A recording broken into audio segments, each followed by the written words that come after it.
내 이름은 박순자. 올해 68, 평범하게 초등학교에서 교편을 잡다 퇴직했다. 서울 길거리에서 나를 본다 해도 아마 쳐다도 안 볼 거다. 나는 그저 수수한 옷차림에 희끗희끗한 머리, 지친 기색이 역력한 얼굴로 장바구니를 들고 시장과 집을 오가는 수많은 한국의 어머니 중 하나일 뿐이니까. 내 인생은 말하자면 간단하면서도 꽤나 복잡했다.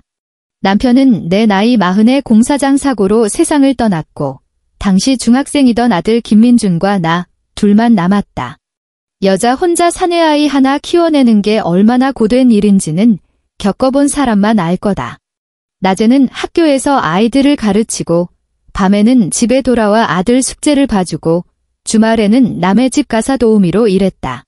아들 학원비라도 벌기 위해서였다. 다행히 민준이는 속 한 번 썩이지 않고 잘 커주었다. 소위 SKY 대학 중 한 곳에 합격했고 졸업 후에는 삼성 같은 대기업에 번듯하게 취직했다.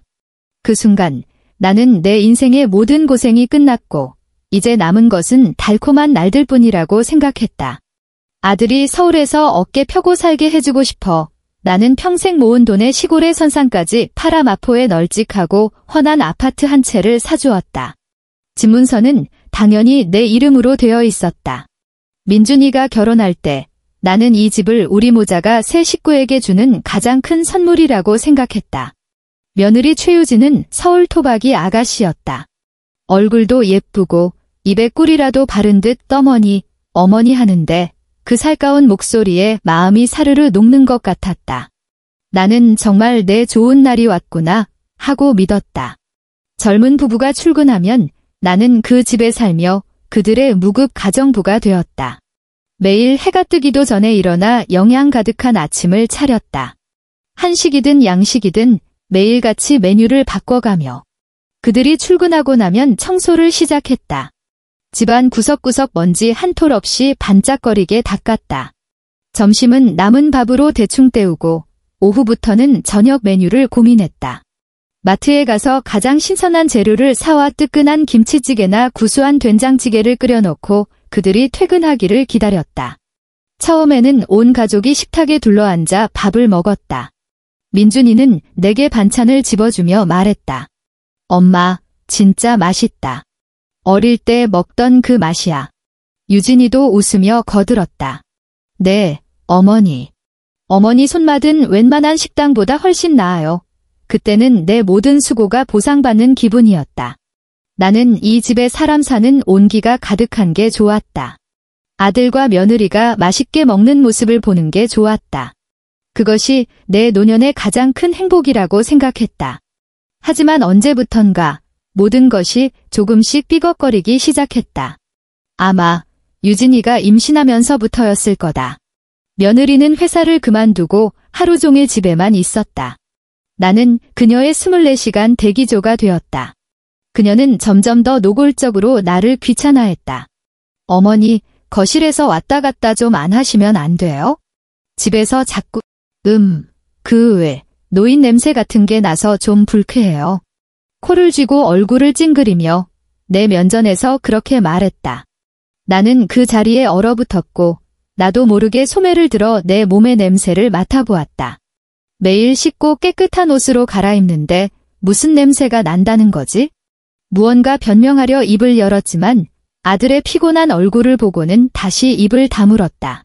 그 후로 나는 밥하고 청소할 때를 제외하고는 내 작은 방에서 나오지 않았다. 그녀의 눈에 거슬리지 않기 위해서. 내가 만든 음식도 트집 잡히기 일쑤였다. 어머니, 오늘 국이 좀 짠 거 아니에요? 의사 선생님이 임산부는 싱겁게 먹어야 한대요. 숟가락 끝으로 국물을 살짝 맛보고는 그릇을 옆으로 밀어버리곤 했다. 하지만 나는 안다. 그녀가 돌아서자마자 기름지고 짠 치킨을 배달시켜게 눈 감추듯 먹어치운다는 것을.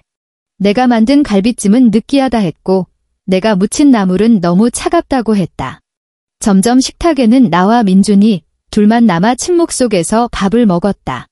분위기는 얼음장처럼 차갑게 내려앉았다. 가장 서러웠던 날은 내가 무릎을 꿇고 거실 바닥을 닦고 있을 때였다. 거실 바닥은 하루에 2번씩 닦아 사람 얼굴이 비칠 정도로 윤이 났다. 유진이는 소파에 다리를 꼬고 앉아 해바라기 씨를 까먹으며 텔레비전을 보고 있었다. 까드득, 까드득 소리를 내면서. 내가 마침 그녀의 발밑을 닦고 있었는데 그녀는 눈길 한 번 주지 않고 방금 내가 깨끗하게 닦아놓은 바닥 위로 해바라기 씨 껍질을 툭 뺐더니 눈짓으로 저기 더러워졌잖아요 하고 턱짓을 했다. 그 순간 내 무릎에 수많은 바늘이 박히는 것처럼 첩심하게 아팠다. 고개를 들어 내가 진심으로 대했던 며느리를 보았다. 그녀의 얼굴에는 당연하다는 듯한 귀찮다는 표정이 가득했다. 나는 무의식적으로 내 아들, 내 민준이를 쳐다봤다. 그는 옆에 앉아 휴대폰만 만지작거리며 아무것도 못 본 척했다. 그 순간 내 심장은 차가운 심해 속으로 가라앉는 듯 했다. 예전에는 민준이가 최소한 휴지나 그렇게 말하지 마, 엄마도 우리 생각해서 그러시는 거잖아 하고 거들기라도 했다. 하지만 이제 그는 침묵하거나 심지어 며느리 편을 들었다. 엄마, 유진이가 임신해서 예민하잖아. 엄마가 좀 이해해줘. 이해하라고? 내가 뭘 어떻게 더 이해해야 하지? 내가 이 집에서 눈칫밥을 먹고 있나? 아니면 그들 돈을 축내고 있나? 이 집은 내 집이고 내 연금만으로도 나는 충분히 먹고 산다. 한 푼 받지 않고 그들을 모셨는데 돌아온 것은 고작 이런 이해해달라는 말뿐인가? 지쳤다. 정말 지쳤다. 몸이 힘든 게 아니라 마음이 너무 지쳤다. 매일 며느리의 눈치를 보고 하루가 다르게 멀어지는 아들을 느끼며 나는 마치 삐걱거리다 곧 멈춰버릴 낡은 톱니바퀴가 된 기분이었다. 언제 부서져도 이상하지 않을 만큼. 지난달 저녁 식사 후에 아들과 며느리가 이례적으로 나를 소파에 앉히고는 상의할 일이 있다고 했다. 심장이 덜컥 내려앉으며 불길한 예감이 들었다. 엄마, 민준이가 먼저 입을 열었다. 그는 내 눈을 마주치지 못했다. 요즘 보니까 몸도 안 좋으신 것 같은데 매일 집안일 하시느라 너무 힘드시잖아요. 유진이랑 상의했는데 엄마 좋은 데로 모셔서 편히 쉬게 해드리고 싶어서요. 편히 쉬라고. 나는 아들을 쳐다봤다. 그 말은 그의 입에서 나오니 참으로 역설적으로 들렸다. 유진이가 곧바로 효녀 같은 미소를 가득 머금고 말을 받았다. 네, 어머니. 저희가 알아본 곳이 있는데 행복 실버타운이라고 엄청 고급이에요. 환경도 여기보다 훨씬 좋고 온천도 있고 헬스장도 있고 전담 영양사가 식단도 짜준대요. 제일 중요한 건 어머니랑 연배 비슷한 어르신들이 많아서 친구도 사귀고 화투도 치고 춤도 추면서 더는 매일 부업대기처럼 안 사셔도 된다는 거예요. 저희가 어머니 고생하시는 걸 더는 못 보겠어서 그래요. 그들은 그곳을 마치 천국처럼 묘사했다. 매일 보러 올 것이고 주말에는 집으로 모셔오겠다고 했다. 그들은 너무나 진심 어린 표정으로 정말 나를 위해서 이 늙은 어미를 걱정해서 그러는 것처럼 말했다. 나는 입을 맞춰 효도하는 두 사람의 얼굴을 보며 마치 수많은 바늘이 심장을 촘촘하게 찌르는 듯한 고통에 말을 잇지 못했다. 나는 알았다. 그들은 내가 귀찮아진 것이다. 내가 거추장스럽다고 생각해서 이 짐덩어리를 치워버리고 싶은 것이다. 이 모든 말은 그저 그럴듯한 핑계에 불과했다. 반박하고 싶었다. 따지고 싶었다. 책상을 치며 나는 아무데도 안 가. 여긴 내 집이야. 라고 소리치고 싶었다. 하지만 내 눈을 피하는 민준이의 시선과 숨기지 못하는 며느리의 기대에 찬 얼굴을 보자 나는 갑자기 모든 기운이 빠져나갔다. 나는 평생 아들을 위해 살았다. 아들이 기뻐하는 모습을 보기 위해, 아들이 성공하는 것을 보기 위해. 이제 내가 눈앞에 없는 것이 그를 더 편하게, 더 행복하게 만든다고 한다. 그렇다면 내가 더 이상 무엇을 위해 싸워야 할까? 나는 지쳤다. 더 이상 혐오가 가득한 저 얼굴을 보고 싶지 않았고 내 아들이 골칫덩어리인 나와 사랑하는 자네 사이에서 선택하도록 강요하고 싶지도 않았다. 나는 고개를 끄덕였다. 온몸에 힘을 다해 한 글자를 뱉었다. 그래. 내가 고개를 끄덕이는 것을 보자 두 사람은 눈에 띄게 안도의 한숨을 내쉬었고 얼굴에는 안도감 섞인 미소까지 번졌다. 유진이는 내가 마음을 바꿀까 봐 두렵다는 듯 곧바로 휴대폰을 꺼내 실버타운 입주 예약을 하기 시작했다. 일주일 후 나는 그들의 손에 이끌려 성대하게 조양원으로 보내졌다. 그들은 내 짐을 들어주며 몸조리 잘하시라고 신신당부하며 효자, 효부의 연기를 완벽하게 해냈다. 요양원의 문이 내 등 뒤로 닫힐 때까지. 고개를 돌려보니 그들은 서둘러 차에 올라타는 뒷모습만 보일 뿐이었다. 나는 캐리어를 끌고 그들이 말하던 천국으로 들어갔다. 그리고 깨달았다. 모든 아름다운 것은 그들의 말 속에만 존재했다는 것을. 이곳은 고급 실버타운이 아니었다. 그냥 평범하고 심지어는 허름하다고 할 수 있는 요양원이었다. 소위 1인실이라는 곳은 침대 하나와 옷장 하나를 놓으면 꽉 차는 좁은 공간이었고 창문은 다른 건물 벽을 향해 있어 종일 햇빛 한 줌 들지 않았다. 안내 책자에 있던 온천과 헬스장은 하나는 연중 수리 중이었고 다른 하나는 잡동사니로 가득 차 있었다. 식당 밥은 언제나 흐물흐물하게 삶은 배추와 밍밍한 무국이 전부라 도저히 목구멍으로 넘길 수가 없었다. 그리고 소위 친구라는 사람들은 대부분 거동이 불편하거나 눈빛이 텅 비어있는 무기력한 노인들이었다. 그들은 마치 프로그램된 로봇처럼 정해진 시간에 밥을 먹고 정해진 시간에 멍하니 앉아 있었다. 이곳에는 웃음소리 대신 짙게 깔린 죽음의 기운과 소독약 냄새뿐이었다. 나는 낡아서 버려진 가구처럼 이곳에 완전히 버려졌다. 아들과 며느리가 약속했던 매일 찾아뵙겠다는 말은 내가 들어온 첫날부터 질이 너무 바빠서 내일 갈게요로 바뀌었다. 다음 날에는 주진이가 산부인과 검진이 있어서 다음에 갈게요가 되었고 결국에는 일주일에 한 번 걸려오는 성의 없는 전화 한 통으로 끝났다. 전화기 너머로 민준이는 항상 바쁘게 물었다. 엄마, 별일 없으시죠? 그럼 다행이고. 나 지금 회의 들어가야 해서 먼저 끊을게요. 나는 이곳 밥이 입에 맞지 않는다는 말, 이곳 사람들이 무섭다는 말 한마디 꺼낼 틈도 없었다. 나는 드디어 깨달았다. 나는 요양을 온 것이 아니라 유배를 당한 것이었다. 이 외로운 섬에서 내게 주어진 형벌은 홀로 천천히 남은 생을 소진하는 것뿐이었다. 요양원에서의 날들은 고여있는 죽은 물 같았다. 한 점의 파문도 일지 않았다. 매일 나는 똑같은 일을 반복했다. 기상, 식사, 마당 두어 바퀴 돌기. 그리고 그 작은 방으로 돌아와 벽을 보며 멍하니 앉아있기. 이곳에서 시간은 의미를 잃었고 하루와 1년은 별 차이가 없어 보였다.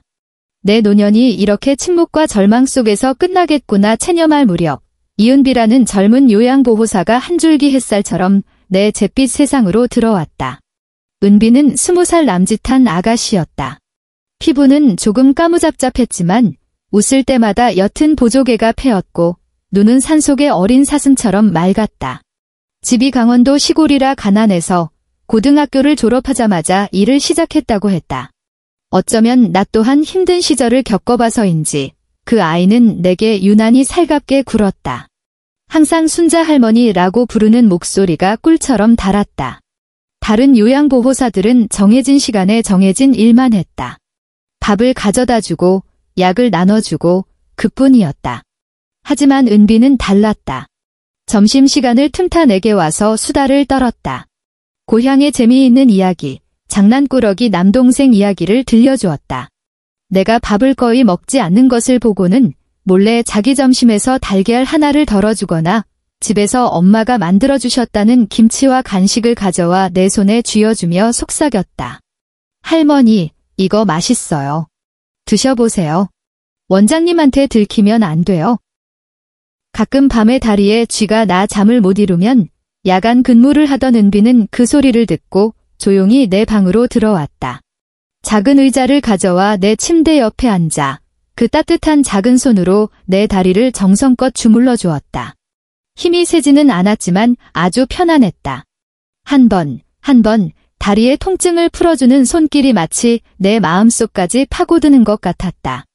얼어붙었던 내 심장에 따스한 온기가 퍼지는 느낌이었다. 그날 밤도 은비는 평소처럼 내 다리를 주무르며 고개를 숙인 채 휴대폰을 보고 있었다.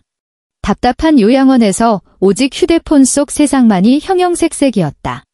나는 눈을 감고 그 드문 온정을 즐기고 있었다. 갑자기 은비가 넘어 하고 작은 소리를 내며 방의 정적을 깼다. 나는 눈을 뜨고 물었다. 왜 그래? 그녀는 내 앞에 휴대폰을 들어 보이며 조금은 놀랍고 부러운 표정으로 말했다. 할머니, 이것 좀 보세요. 할머니 며느님이시죠? 와, 사진 정말 예쁘게 찍었네요. 여기 장충동 신라호텔이죠? 세상에 어머니 칠순 잔치를 이렇게 큰 연회장을 빌려서 하다니 정말 대단하다. 나는 그 작은 화면에 눈을 가까이 댔다.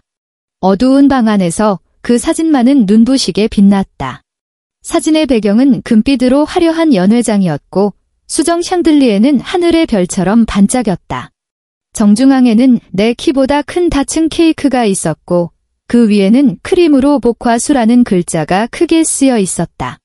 내 아들 김민주는 멋진 양복을, 내 며느리 최유진은 화려한 드레스를 입고 있었다. 나를 위해 밥 한 번, 설거지 한 번 해준 적 없는 내 손녀딸도 예쁜 공주 드레스를 입고 있었다. 그들 세 사람은 마치 별들이 달을 감싸듯 화려하게 차려입은 한 부인을 둘러싸고 있었다. 그 부인, 나는 그녀를 알아보았다. 나의 사부인, 유진이의 엄마였다.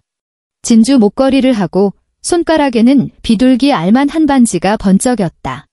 그녀의 얼굴에는 부족함 없이 살아온 사람의 만족스러운 미소가 가득했다. 유진이가 쓴 글은 이랬다. 세상에서 가장 멋진 우리 엄마, 칠순을 축하드려요. 언제나 건강하고 오래오래 사세요. 사랑해요. 사진 아래에는 수많은 좋아요와 댓글이 달려 있었다. 유진 씨 정말 효녀네요. 장모님 복도 많으시네요. 이렇게 좋은 사위와 딸을 두셔서. 민준 씨는 젊고 유능한데 장모님한테도 이렇게 잘하다니 정말 보기 드물어요. 내 시선은 사진이 올라온 시간에 못 박혔다. 그 날짜, 나는 평생 잊을 수 없을 것이다. 그날은 내가 이 요양원에 버려진 지 사흘째 되는 날이었다. 쿵 하고 머리를 한 대 맞은 것 같았다. 그 순간 내 온몸에 피가 전부 얼어붙어 정수리부터 발끝까지 차가워지는 기분이었다. 내가 쫓겨나던 날 그들은 일을 하느라 바쁜 것도 산부인과에 가는 것도 아니었다. 그들은 유진이 엄마의 화려하고 성대한 생일 파티를 준비하느라 바빴던 것이다. 내가 이 차갑고 밥도 제대로 못 먹는 감옥에 갇혀 전화기 너머로 들려오는 그들의 바빠서 시간이 없다는 핑계를 듣고 있을 때 그들은 서울 최고급 호텔에서 다른 사람을 위해 성대한 잔치를 벌이며 만수무강을 축하하고 있었던 것이다. 얼마나 아이러니한가. 얼마나 우스꽝스러운가. 목구멍에 손뭉치가 걸린 듯 숨이 막혔다. 나는 침대 가장자리를 꽉 잡았다. 손톱이 하얗게 질릴 정도였다. 그들은 내가 귀찮아서가 아니었다. 내가 만든 음식이 맛이 없어서도, 내가 눈에 거슬려서도 아니었다. 그들은 내가 걸림돌이라고 생각했던 것이다. 이 촌스럽고 눈에 거슬리는 시어머니가 그들이 진짜 엄마에게 효도할 자리와 시간, 그리고 돈을 차지하고 있다고 생각했던 것이다. 할머니, 왜 그러세요? 안색이 너무 안 좋으세요? 내 반응에 놀란 은비가 황급히 휴대폰을 내려놓고 나를 부축했다. 어디 편찮으세요? 의사 선생님 부를까요? 나는 고개를 저었다. 심호흡을 하며 내 목소리가 최대한 평온하게 들리도록 애썼다. 은비야, 부탁 하나만 들어줘. 내 며느리 SNS 계정 좀 찾아줘. 한번 보고 싶구나. 은비는 의아해하면서도 시키는 대로 했다. 그녀는 금방 최유진의 계정을 찾아냈다.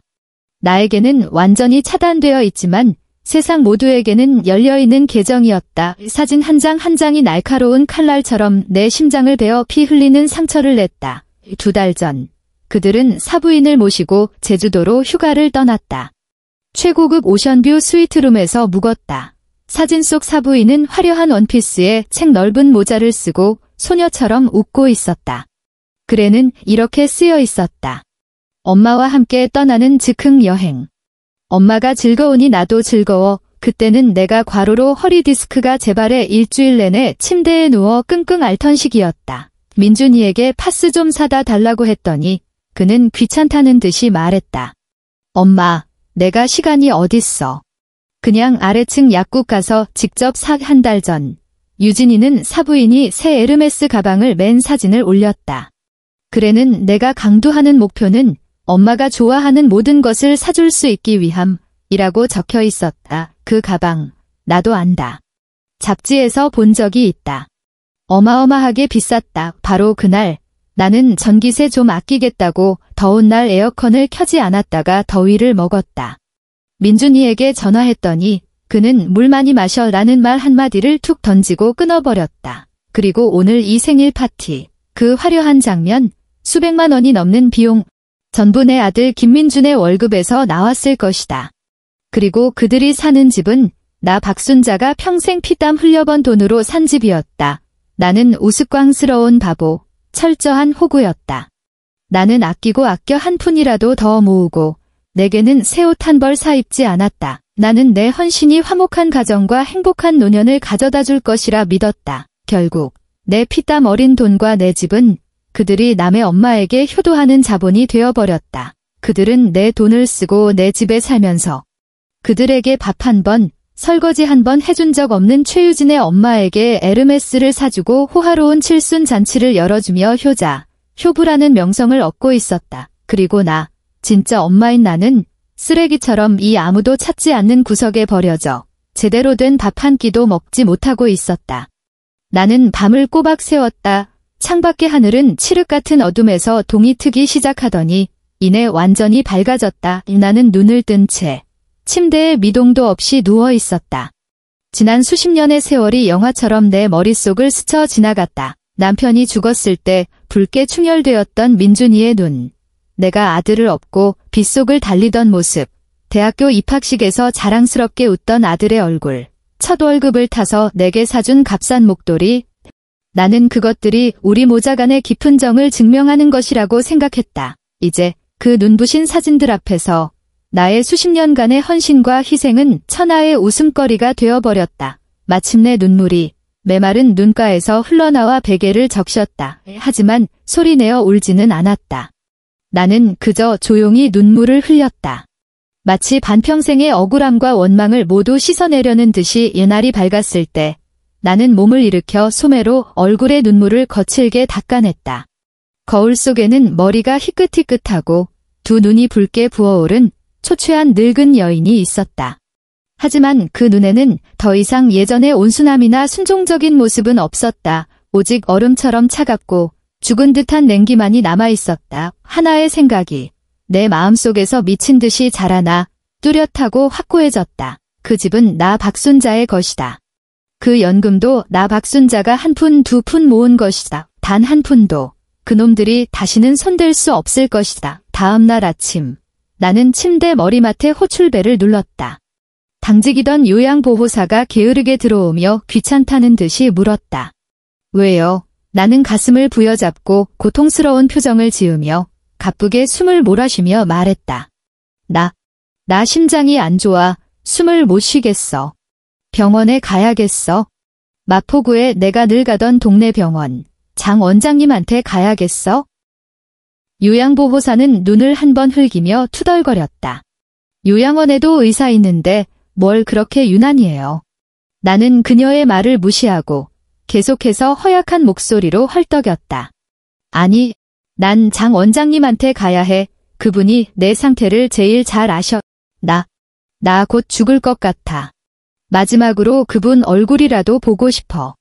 이 말은 확실히 효과가 있었다. 만약 내가 정말 요양원에서 죽는다면 그들은 책임을 져야 했다. 요양보호사는 감히 지체하지 못하고 즉시 원장에게 보고하러 갔다. 곧 내 전화가 울렸다. 민준이었다. 그의 목소리에는 짜증이 가득했다. 엄마, 또 왜 그래요? 요양원에 의사 없어요? 왜 그렇게 사람을 귀찮게 해요? 나 지금 바빠 죽겠는데. 그의 감정 없는 목소리를 들으니 내 마음은 더 이상 아프지 않았다. 그저 무감각할 뿐이었다. 나는 연습했던 대로 금방이라도 숨이 넘어갈 듯한 허약한 목소리로 말했다. 민준아, 엄마가 엄마가 정말 안 될 것 같아. 너는 오지 마. 그냥 요양보호사님이랑 병원 한 번만 다녀올게. 그냥 장 원장님 얼굴이라도 다시 보고 싶어서. 전화기 저편에서 몇 초간 침묵이 흘렀다. 나는 그가 내 건강을 걱정하는 것이 아니라 내가 요양원에서 죽는 것과 밖에서 죽는 것 중 어느 쪽이 덜 귀찮을지 계산하고 있을 것이라고 짐작했다. 결국 그는 나를 한 번 내보내는 것이 내가 여기서 죽을 것 같다고 하는 것보다 처리하기 쉽다고 판단한 듯 했다. 알았어요. 알았어. 그럼 알아서 잘 다녀와요. 그는 서둘러 전화를 끊었다. 나는 속으로 냉소를 지었다. 이것이 내가 온갖 고생을 다하며 키운 아들이다. 곧 원장은 내가 나가는 것을 허락했지만 반드시 요양보호사가 동행해야 한다고 요구했다. 나는 일부러 은비를 지목해서 같이 가달라고 했다. 원장은 내가 상태가 위중해 보이니 그러라고 했다. 은비의 부축을 받으며 나는 휘청거리며 요양원 문을 나섰다. 택시에 올라타 문이 닫히는 순간 나는 즉시 허리를 꼿꼿이 폈고 얼굴의 고통스러운 표정도 순식간에 사라졌다. 할머니, 저기. 은비가 놀라서 나를 쳐다봤다. 나는 그녀의 손을 토닥이며 안심시키는 미소를 지었다. 은비야, 무서워하지 마. 할머니 괜찮아. 오늘 할머니가 재미있는 구경 시켜줄게. 그리고 나는 차분하게 기사님께 말했다. 기사님, 죄송하지만 가장 가까운 국민은행으로 가주세요. 국민은행에 도착해서 나는 은비를 밖에서 기다리게 했다. 창구로 가서 실수로 통장과 도장을 모두 잃어버렸으니 급하게 분실 신고와 재발급을 해야 한다고 말했다. 그들이 믿게 하려고 일부러 눈물까지 짜내며 그게 내 전 재산이라며 안절부절 못하는 척했다. 은행 직원은 60이 넘은 할머니가 울상이 되어 다급해하는 모습을 보고는 조금도 의심하지 않고 즉시 절차에 따라 분실 신고를 처리해 주었다. 새 통장을 기다리는 몇십 분 동안 내 심장은 미친 듯이 뛰었다. 그 공동관리 통장에는 내 평생의 저축이자 매달 내 연금이 들어오는 약 2억 원이 있었다. 예전에는 아들과 며느리가 편하게 쓰라고 가족 카드를 만들어주어 그들이 언제든 돈을 쓸 수 있게 했다. 이제 내가 주 계좌를 분실 신고했으니 그들 손에 들린 카드는 휴지 조각이 될 것이다. 새 통장과 도장을 받자마자 나는 한순간도 지체하지 않고 바로 해지 신청을 했다. 내 평생의 저축, 그 2억 원 전부를 한 푼도 남김없이 다른 계좌로 옮겼다. 그것은 내가 개명하기 전에 이름으로 개설한 우리은행 계좌였다. 젊었을 때 몰래 비상금을 모아두던 곳으로 수십 년간 한 번도 손대지 않아 죽은 남편도 몰랐고 내 아들은 더더욱 모르는 계좌였다. 직원이 이체 성공 영수증을 건네주었을 때 나는 그 위에 찍힌 긴 영의 행렬을 보며 마치 잃어버렸던 내 인생을 되찾은 듯한 기분이 들었다. 내 손은 두려움이 아닌 흥분으로 미세하게 떨렸다. 은행을 나오니 햇살이 유난히 밝게 느껴졌다. 나는 어리둥절한 표정의 은비에게 말했다. 가자, 다음 장소로. 우리는 택시를 타고 마포구로 향했다. 차창 밖으로 익숙한 거리가 스쳐 지나갔지만 내 마음에는 아무런 미련도 없었다. 나는 미리 봐두었던 부동산 중개소로 바로 들어갔다. 중개인이 나를 보고는 반갑게 맞았다. 나는 단도직입적으로 말했다. 집 팔려고요. 마포구 XX 아파트 16층 130제곱미터. 전액 현금으로 샀고 집문서는 내 이름으로 되어 있어요. 중개인은 그 말을 듣자마자 눈을 빛냈다. 그곳은 마포의 황금입지에 학군도 좋고 층과 방향까지 완벽해 시장에서 가장 인기 있는 매물이었다. 사모님, 이 집은 조건이 너무 좋네요. 저희가 좋은 가격에 팔아드릴게요. 나는 고개를 저으며 차분하게 말했다. 최고가를 원하는 건 아니에요. 조건은 딱 하나, 금매입니다. 시세보다 5% 싸게 내놓을 테니 최대한 빨리 전액 현금으로 거래할 수 있는 매수자를 찾아주세요. 일주일 안에 계약하고 돈을 받을 수 있으면 좋겠어요. 중개인은 자기 귀를 의심하며 마치 복권이라도 맞은 사람처럼 굴었다. 그는 이렇게 좋은 조건이면 고객은 널렸다며 바로 연락을 돌리겠다고 거듭 약속했다. 나는 내 연락처를 남겼다. 방금 내 신분증으로 만든 나만 아는 새 휴대폰 번호였다. 이 모든 것을 마치고 나는 저 멀리 내가 한때 집이라고 불렀던 건물을 바라보았다. 마음은 평온했다. 잘 있거라. 내 반평생의 피와 땀으로 바꾼 감옥이여. 마지막으로 나는 은비를 데리고 근처의 법률 사무소로 들어갔다. 이곳 역시 내가 미리 인터넷으로 찾아본 재산과 유언 관련 업무를 전문으로 하는 곳이었다. 나를 맞이한 사람은 김 변호사라는 40대쯤으로 보이는 침착하고 전문적인 남자였다. 그는 내 말을 듣고는 물 한 잔을 건네며 무엇을 도와드릴지 물었다. 나는 가방에서 미리 준비해온 유언장 한 부를 꺼냈다. 몇 년 전에 작성한 것으로 거기에는 내가 죽으면 내 명의의 모든 재산, 즉 마포 아파트와 모든 은행 예금을 유일한 아들 김민준에게 상속한다는 내용이 적혀 있었다. 김 변호사 앞에서 나는 침묵 속에서 차분하게 그 유언장을 조각조각 찢어 쓰레기통에 버렸다. 김 변호사의 눈썹이 살짝 올라갔지만 아무 말도 하지 않고 조용히 나를 지켜볼 뿐이었다. 김 변호사님, 내가 입을 열었다. 목소리는 크지 않았지만 한 글자 한 글자가 또렷했다. 유언장을 다시 작성하고 싶습니다. 나는 그에게 내 명의의 모든 동산, 즉 내 은행 계좌의 모든 돈과 곧 매각될 마포 아파트의 매매대금 전액을 내가 죽은 뒤 모두 기부하겠다고 말했다. 누구에게 기부하시겠습니까? 김 변호사가 물었다. 내 시선은 옆에서 안절부절 못하는 은비에게 향했다. 나는 변호사를 보며 미소 지었다. 강원의 희망별이라는 이름의 빈곤 아동재단에 기부하고 싶습니다. 이 돈으로 이은비 양처럼 가난하지만 열심히 살아가는 아이들이 학업을 마칠 수 있도록 돕고 싶어요. 은비가 고개를 번쩍 들고 믿을 수 없다는 듯 나를 쳐다봤다. 그녀의 눈가가 순식간에 붉어졌다. 나는 변호사에게 계속 말했다. 내 아들 김민준에게는 단 한 푼도 가지 않을 겁니다. 이 유언장은 공증을 받고 제가 죽은 뒤 변호사님 사무실에서 집행을 감독하여 모든 돈이 지정된 곳에 쓰이도록 해주십시오. 관련 비용은 지금 바로 지불하겠습니다. 김 변호사는 나를 보았다. 그의 눈에는 놀라움과 함께 무언가 이해했다는 듯한 빛이 서려 있었다. 그는 아마도 수많은 가족 재산 분쟁 사건을 다뤄봤을 것이다. 그는 고개를 끄덕이며 전문적으로 말했다. 알겠습니다. 박순자 여사님. 여사님의 뜻에 따라 모든 절차를 진행하겠습니다. 안심하십시오. 법률 사무소를 나왔을 때는 이미 오후였다. 햇살이 내 몸 위로 따스하게 내리쬐었다. 나는 마치 수십 년간 짊어져온 무거운 족쇄를 벗어던진 듯 온몸이 전례 없이 가벼워졌다. 은비가 내 뒤를 따르며 마침내 작은 소리로 울음을 터뜨렸다. 할머니, 왜 그러셨어요? 그 돈, 그 집, 다 할머니 피땀 흘려번 거잖아요. 나는 돌아서서 그녀의 눈물을 닦아주며 웃었다. 바보 같은 아이. 돈이나 집은 태어날 때 가져오는 것도 아니고 죽을 때 가져가는 것도 아니란다. 나를 존엄하게 살게 해주지 못한다면 그건 한 푼의 가치도 없는 거야? 이제 그 돈이 너처럼 착한 아이들을 더 많이 도울 수 있게 됐으니 그게 뭐보다 낫지 않겠니?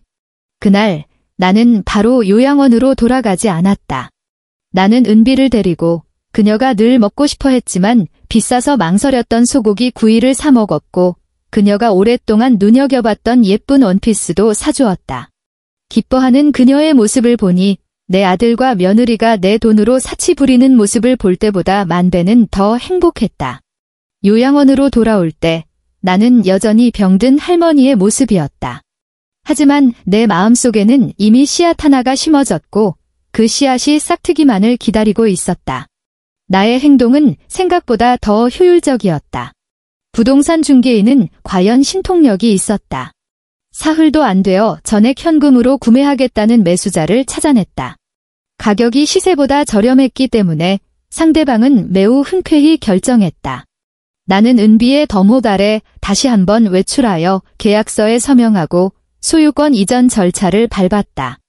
일주일 후 거액의 돈이 아무도 모르는 내 우리은행 새 계좌로 입금되었다. 모든 것이 마무리되었다. 나는 마치 덫을 설치한 사냥꾼처럼 요양원의 좁은 방에 조용히 앉아 돋보기를 쓰고 신문을 읽으며 사냥감이 스스로 덫에 걸려들기를 기다렸다. 그날은 그리 오래 걸리지 않았다. 아마 일주일쯤 후였을까? 어느 날 오후 내 방문이 쾅 하는 소리와 함께 거칠게 열렸다. 나는 고개도 들지 않았지만 누구인지 알 수 있었다. 그들이 미리 전화도 없이 이렇게 불같이 쳐들어온 것은 이번이 처음이었다.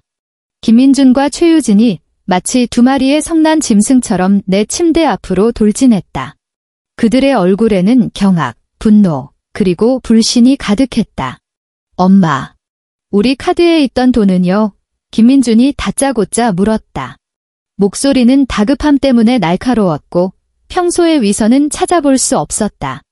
아마 최유진이 또 새로운 명품 가방이라도 탐내서 돈을 찾으려다가 그녀가 마음대로 쓰던 가족 카드가 한 푼도 인출되지 않는 폐기물이 된 것을 발견했으리라. 나는 천천히 손에 든 신문을 내려놓고 고개를 들어 돋보기 너머로 그를 보며 놀란 척 물었다. 무슨 돈? 저희가 계속 쓰던 그 카드요. 안에 있던 돈은요? 2억 원이요. 어떻게 한 푼도 없을 수가 있어요? 최유진이 날카롭게 소리쳤다. 그 소리는 마치 손톱으로 유리를 긁는 듯 귀에 거슬렸다. 아, 나는 깨달았다는 듯 고개를 끄덕이고는 당연하다는 투로 말했다. 내 연금 말하는구나. 내가 찾아서 썼지? 썼다고요? 민준이의 눈이 동그랗게 커졌다. 2억을요. 그걸 어떻게 다 써요? 어디다 썼는데요? 나는 느긋하게 돋보기를 벗어 천으로 닦으며 천천히 말했다. 왜 다 못 써? 이 요양원은 너무 후져서 밥도 맛없고 잠자리도 불편하잖니. 더 좋은 데로 옮기려고. 스위스는 어떨까 싶어서. 거긴 경치도 좋고 서비스도 좋다던데. 돈이야. 당연히 내가 직접 갖고 있어야 안심이 되지. 안 그러면 또 언제 잃어버릴지 모르는데 얼마나 귀찮겠니. 내 말이 채 끝나기도 전에 최유진의 얼굴은 분노로 일그러졌다. 그녀는 나를 손가락질하며 입술을 부들부들 떨었다. 당신, 이 늙은이가, 그 집은 우리. 그녀의 말이 끝나기도 전에 날카로운 휴대폰 벨소리가 그녀의 말을 끊었다. 민준이의 휴대폰이었다. 민준이가 허둥지둥 전화를 받자 전화기 저편에서 활기차고 전문적인 목소리가 들려왔다. 나에게까지 들릴 정도로 큰 소리였다. 여보세요. 김민준 씨 맞으신가요? 안녕하세요. 마포 부동산입니다. 다름이 아니라 어머님께서 저희에게 매물로 내놓으신 아파트 말인데요. 오늘 오후에 고객 몇 분이 집을 좀 보고 싶어 하시는데 집에 누가 계셔서 문 열어주실 수 있을까요? 저희가 빨리 좀 약속을 잡고 싶어서요. 쿡. 나는 내 아들의 얼굴에서 순간 핏기가 싹 가시며 종이장처럼 창백해지는 것을 똑똑히 보았다. 그는 휴대폰을 쥔 손을 떨며 나를 뚫어지게 쳐다봤다. 마치 처음 보는 사람처럼. 최유진도 그 말을 들었다. 그녀는 마치 벼락이라도 맞은 듯 그 자리에 멍하니 서 있다가 갑자기 나를 향해 히스테릭하게 소리쳤다. 집도 팔았어요. 미쳤어요. 거긴 우리 집이에요. 우린 어디서 살라고요? 나는 마침내 손에 든 신문을 내려놓고 반듯하게 접어 침대 옆 탁자에 두었다.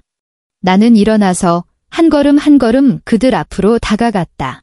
수십 년 만에 처음으로 나는 이렇게 위에서 아래로 차갑고 신문하는 듯한 눈빛으로 그들을 내려다보았다.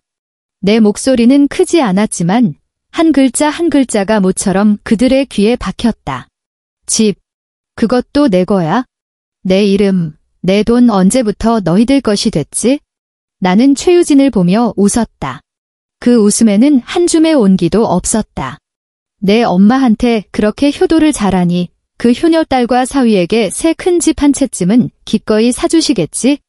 내 집은 내가 팔아서 내 노후를 위해 쓸 거니 너희들이 신경 쓸 일 아니야? 그들은 마침내 상황을 파악했다. 돈도 없고 집도 없다. 그들의 모든 화려한 삶은 내 피땀 위에 세워져 있었다. 이제 내가 그 기반을 송두리째 뽑아버린 것이다. 잠깐의 정적 후 완전한 폭발이 이어졌다. 엄마, 김민준의 얼굴이 파랗게 질렸다. 그는 내 코앞에 손가락질하며 분노로 떨리는 목소리로 소리쳤다. 어떻게 이러실 수가 있어요? 내가 엄마 아들이잖아요. 어떻게 이렇게 매정할 수가 있어요? 모자간의 정은 조금도 없어요? 모자간의 정, 나는 냉소했다. 너희들이 나를 쓰레기처럼 이딴 곳에 처박았을 때 너희들은 모자간의 정을 생각했니? 내가 힘들게 모은 돈을 너희들이 다른 사람 호화로운 칠순 잔치 열어주고 에르메스 사주는 데 썼을 때 너희들은 모자간의 정을 생각했니? 김민준, 내 양심에 손을 얹고 스스로에게 물어봐. 내가 감히 내 앞에서 그 말을 입에 올릴 자격이 있어? 내 말은 칼이 되어 그의 마지막 위선을 찢어발겼다. 최유진은 과하는 소리와 함께 울음을 터뜨렸다. 그녀는 아마 모든 부귀영화가 곧 사라질 것이라는 사실을 깨달았을 것이다. 그녀는 털썩 무릎을 꿇고 내 다리를 붙잡고 콧물 눈물을 쏟으며 소리쳤다. 어머니, 제가 잘못했어요. 정말 잘못했어요. 제가 다 임신해서 정신이 오락가락해서 그런 헛소리를 한 거예요. 이번 한 번만 용서해주세요. 저희 그 집 없으면 안 돼요. 제발요, 어머니. 그녀의 추한 모습을 보니 역겨움만 느껴졌다. 나는 다리를 빼내려 했지만 그녀는 죽기 살기로 붙잡고 놓지 않았다. 민준이는 옆에서 계속 나를 저주했다. 인정머리 없다고, 늙어서 노망이 들었다고, 천벌 받을 거라고 욕을 퍼부었다. 이 시끄러운 울음소리와 저주소리에 머리가 터질 것 같았다. 나는 더 이상 그들과 한마디도 섞고 싶지 않았다. 나는 그저 차갑게 손을 뻗어 침대 머리맡에 호출벨을 눌렀다. 곧 원장과 몇 명의 요양보호사가 소리를 듣고 달려왔다. 방 안의 이 난장판을 보고는 모두가 경악했다. 나는 바닥에서 뒹구는 최유진과 흉악한 얼굴의 김민준을 가리키며 극도로 차분한 목소리로 원장에게 말했다. 원장님, 이 두 사람이 제 방에 무단으로 침입해서 소란을 피우고 있습니다. 제 휴식을 심각하게 방해하고 있어요. 저는 저 사람들 모릅니다. 내보내주세요. 모두가 얼어붙었다. 나는 잠시 말을 멈추고 순간 핏기가 가신 김민준과 최유진의 얼굴을 보며 한 글자 한 글자 힘주어 덧붙였다. 앞으로 저들은 더 이상 제 가족이 아닙니다. 기억해두세요. 다시는 저들이 이곳에 발을 들여놓지 못하게 해주세요. 그 말을 끝으로 나는 더 이상 그들을 쳐다보지 않고 침대 곁으로 돌아가 다시 돋보기를 쓰고 신문을 집어들었다. 마치 방금 그 천지가 개벽할 듯한 소동은 귓가에서 윙윙거리는 파리 한 마리에 불과했다는 듯이. 그들은 결국 경비원들에게 죽은 개처럼 질질 끌려나갔다.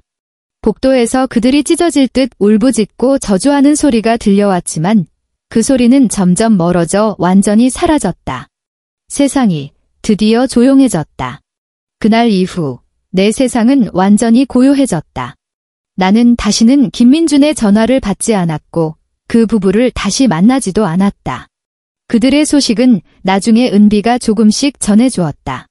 나의 경제적 지원을 잃고 내 집에서 쫓겨난 후 그들의 삶은 나락으로 떨어졌다. 듣자 하니 최유진은 씀씀이를 줄이는 생활을 도저히 견디지 못했다고 한다. 그녀는 항상 최고급을 쓰고 가장 비싼 것을 먹는 데 익숙했는데 이제는 매일 반찬 값을 걱정해야 하는 처지가 되었다. 그녀는 이 문제로 김민준과 수없이 다투었고 결국 아이를 낳은 지 얼마 되지 않아 아이를 데리고 뒤도 돌아보지 않고 친정으로 돌아가 버렸다고 한다. 그녀의 그 세상에서 가장 멋진 엄마는 김민준이 몰락했다는 것을 알고는 즉시 태도를 바꿨다. 사부인은 그 쓸모없는 사위에게 냉대했고 유진이가 친정에서 돈이라도 좀 가져오려고 하면 그녀의 엄마에게 내가 눈이 삐어서 그런 능력 없는 놈을 골랐다며 온종일 잔소리를 들었다고 한다. 그리고 내 아들 김민준은 가정의 급격한 변화와 경제적 압박으로 인해 직장에서 실수를 연발했고 감정도 극도로 불안정해져 결국 그가 그토록 자랑스러워하던 대기업에서 해고당했다. 고액 연봉의 직장을 잃고 제대로 된 집도 구하지 못한 그는 결국 그의 모든 짐을 이끌고 서울의 그 햇빛도 들지 않는 축축하고 어두운 반지하 방으로 이사했다고 한다. 이 소식을 들었을 때 내 마음에는 아무런 파문도 일지 않았고 소위 말하는 복수했다는 쾌감 같은 것도 없었다. 나는 그저 그들은 내가 모르는 사람들이고 그들의 삶은 나와는 아무 관련이 없다고 생각했다. 그들이 잘 살든 못 살든 그것은 그들 스스로가 선택한 결과일 뿐이다. 나는 마포 아파트를 판 돈으로 부산 해운대에 작은 아파트 한 채를 샀다. 집은 크지 않아 혼자 살기에 딱 좋았다. 하지만 넓고 밝은 발코니가 있어 창문을 열면 끝없이 펼쳐진 바다가 보였다. 나는 나를 숨막히게 했던 서울이라는 도시를 떠났고 요양원과도 작별했다. 나는 나 자신을 위해 살기 시작했다. 매일 아침 나는 더 이상 해가 뜨기도 전에 일어나 아침을 준비할 필요가 없었다. 나는 늦잠을 자고 일어나 나 자신을 위해 뜨끈한 미역국을 끓이거나 빵 2조각을 구워 향긋한 커피와 함께 즐겼다. 아침 식사를 마치면 해변 산책로를 따라 천천히 걸으며 짭짤한 바닷바람을 맞고 푸른 하늘을 나는 갈매기를 보고 파도가 해변을 때리는 소리를 들었다. 오후에는 주민센터의 노인대학에 등록해서 젊었을 때 배우고 싶었지만 기회가 없었던 유화를 배우기 시작했다. 내 그림은 서툴렀다. 선은 삐뚤빼뚤했고 색도 고르게 칠하지 못했지만 그림 한 점을 완성할 때마다 그 푸른 바다와 황금빛 모래사장을 캔버스에 남길 때마다 내 마음은 전례 없는 만족감으로 가득 찼다. 나는 또한 일부 돈으로 착한 은비가 그토록 꿈꾸던 대학 간호학과에 진학할 수 있도록 전액 지원해 주었다. 그녀는 내 손녀딸이 되었다. 그녀는 매 주말이나 방학 때마다 서울에서 기차를 타고 나를 보러 왔다. 그녀는 제잘거리며 학교의 재미있는 일들을 이야기해 주었고 서울에서 유행하는 간식을 사다 주었고 나와 함께 시장에 가서 장을 보고 그리고 우리 둘은 함께 부엌에서 푸짐한 저녁 식사를 만들었다. 그녀는 내 팔짱을 끼고 애교를 부리며 내가 끓인 김치찌개가 세상에서 제일 맛있다고 말했다. 그녀의 얼굴에 떠오른 그 밝고 진심 어린 미소를 보며 나는 비로소 깨달았다. 가족의 온기는 혈연과 반드시 관련이 있는 것이 아니라는 것을. 그것은 진심 어린 관심과 서로에 대한 존중에서 비롯된다는 것을. 나는 다시는 내 아들을 보지 않았다. 가끔 깊은 밤, 나 혼자 발코니에 앉아 파도 소리를 들을 때면 나도 생각한다. 그 녀석도 후회하고 있을까? 어느 춥고 배고픈 밤, 자신을 위해 모든 것을 바쳤던 어머니가 있었다는 것을 기억할까? 하지만 그런 생각은 그저 스쳐 지나갈 뿐이다. 멀리 바다 위 어선들의 점점이 켜진 불빛을 보고 바닷바람이 내 흰머리를 부드럽게 스칠 때 나는 아주 분명하게 깨닫는다. 내가 잃은 것은 나를 반평생 짓눌러온 무겁디 무거운 족쇄뿐이라는 것을. 그리고 내가 얻은 것은 자유, 존엄, 그리고 평온하고 평화로운 노년이다. 내 책상 위에는 액자 하나가 놓여 있다. 사진 속에는 나와 은비가 해변에서 찍은 사진이 담겨 있다. 우리 뒤로는 푸른 바다와 하늘이 펼쳐져 있고 그녀는 내 어깨를 감싸 안고 귀여운 보조개가 보이도록 환하게 웃고 있다. 그리고 사진 속에 나는 얼굴에 주름 가득 미소가 담겨 있다. 그것은 내 평생 가장 환하게, 가장 마음 편하게 웃었던 순간이었다. 나는 생각한다. 이것이야말로 나 자신에게 해주는 최고의 효도가 아닐까 하고. 엔드.